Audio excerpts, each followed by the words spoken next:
whenever you're watching this, somewhere in the world, markets are reacting to something. A conflict, a policy shift, a headline that feels alarming. And if part of you is wondering whether you should just stop investing for now, this lesson is exactly for you. If you've been following this series, you've done the hard work. You've learned how to choose investments, how to build a diversified portfolio, and how to keep it balanced over time. That's really impressive. But there's one thing that trips up even experienced investors, and it happens when the markets get scary. In this lesson, we're going to talk about one of the most important investing skills you will ever build: staying consistent even when it feels wrong to do so. By the end of this video, you'll understand why markets have always recovered from crisis, why the headlines are designed to make you panic, and 3 practical things you can do right now to protect your long-term plan. This is the reframe moment.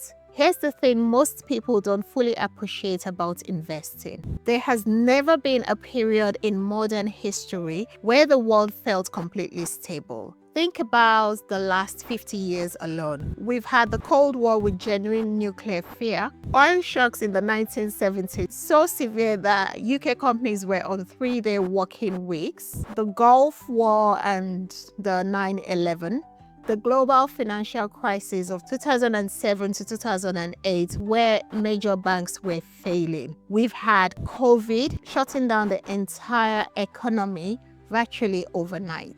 Russia's invasion of Ukraine triggering the biggest inflationary spike since the 1970s. And whatever might be happening as you're watching this, whether it's a conflict in a major region, trade disputes between superpowers, or rising inflation and interest rate uncertainty, I can almost guarantee there's a headline somewhere telling you the worst is yet to come. At every single one of those moments in history, there were people saying, maybe I should wait until things calm down. And here's what happened to investors who stayed the course through every single one of those moments. They were rewarded. Not because the world calmed down, because it never does, but because markets have recovered from every crisis in history and grown beyond it. Here's something important to understand about financial news. Markets actually price in bad news faster than the average person can process it. By the time a crisis is dominating the headlines, by the time it's everywhere on your phone, the markets have already adjusted. What you're seeing in the news is the fear, but the price movement, that often happened before you even read the article. And this creates a dangerous trap.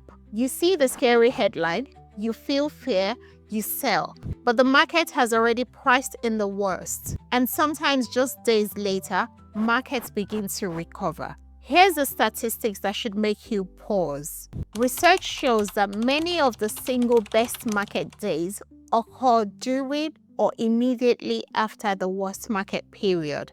Miss those days and the long-term impact to your portfolio can be severe.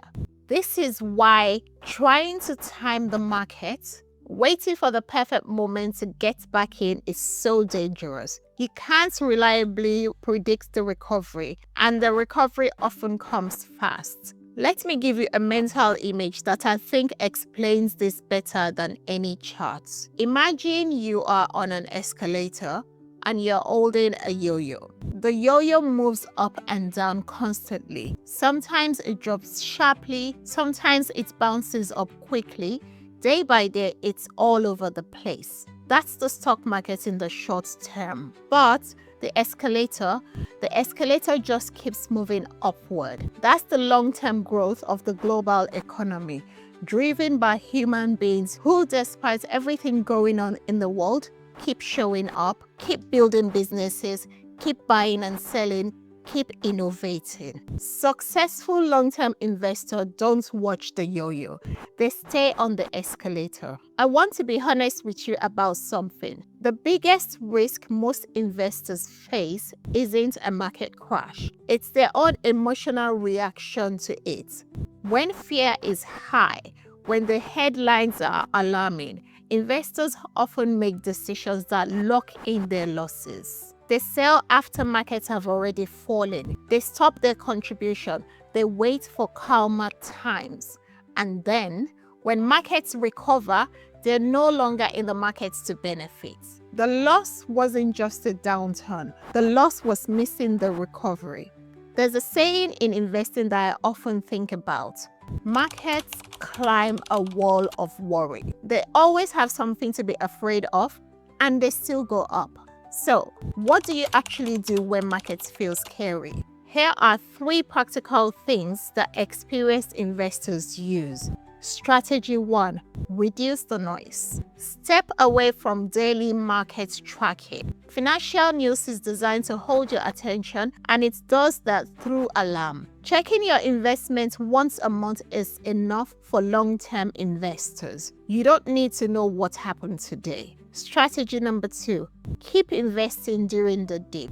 This one feels counterintuitive, but it's one of the most powerful moves you can make. When market falls, your regular contribution buy more units at a lower price. That's called pound cost averaging, and it means that downturns can actually work in your favor over time as long as you stay consistent. Strategy number 3, return to your plan. So, here's what I'd encourage you to do today. Not when market falls, but right now when things feel calm. Write down your investing goal, your timeline, why you started. Keep it somewhere you can find when things get scary. Because in the middle of a market panic, the best thing you can do is read your own reasons and remember why you started. Let me leave you with this. The most successful investors aren't the ones who predicted the next crisis.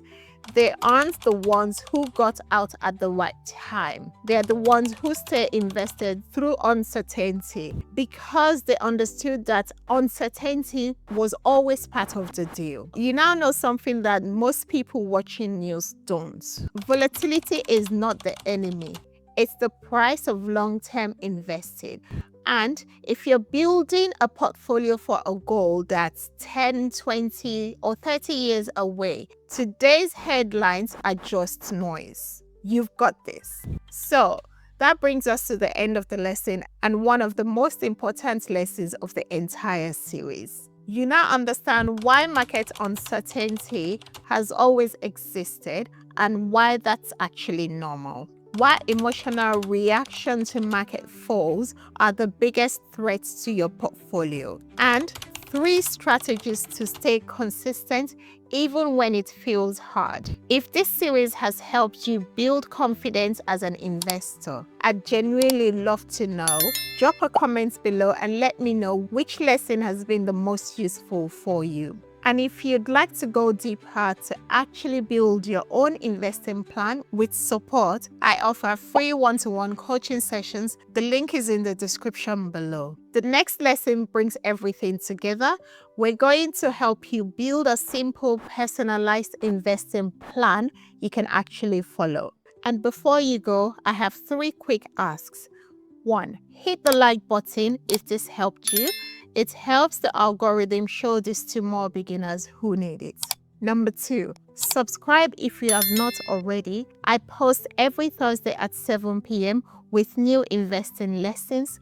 Click here to subscribe. Number 3, check the description for links to the previous lessons in this series. I'll see you Thursday for the next lesson.